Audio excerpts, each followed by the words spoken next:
Attestat üçün hər şagirddən 20 manat pul istənildiyi iddia olunur.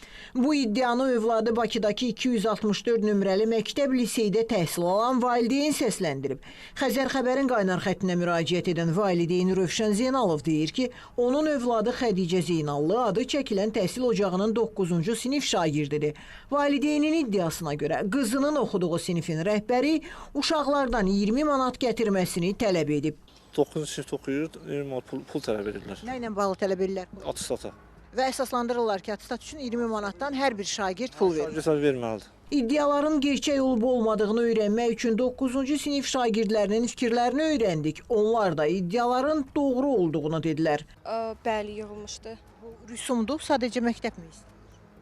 Məktəb deyəsən istəyir, bilmirəm. Prosta bizə dedilər ki, attestat üçün.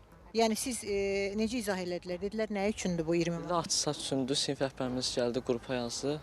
Valideynlərin hamısı ilə verdi. Bakı şəhəri üzrə təhsil idarəsindən Xəzər xəbərə bildirildi ki, məsələ ilə bağlı araşdırma aparılacaq və nəticələri barədə ictimaiyyətə məlumat veriləcək. Məktəbin, müəllimin fəaliyyətinə uyğun olmayan hallara qarşı qanunvericiliyin tələbləri çərçivəsində müvafiq tədbirlərin görülməsi hər zaman diqqət mərkəzində saxlanılır.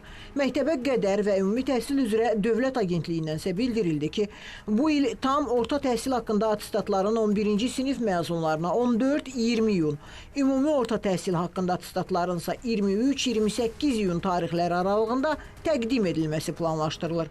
Məzunlar qeyd olunan tarixlərdə təhsil aldıqları məktəbə yaxınlaşaraq attestatlarını təhvil ala bilərlər. Təhsil sənədləri dövlət hesabına verilir və bununla bağlı heç bir ödəniş tələb edilə bilməz. Sevinç Vaqif qızı, Aydın Bayramov, Xəzər xəbər.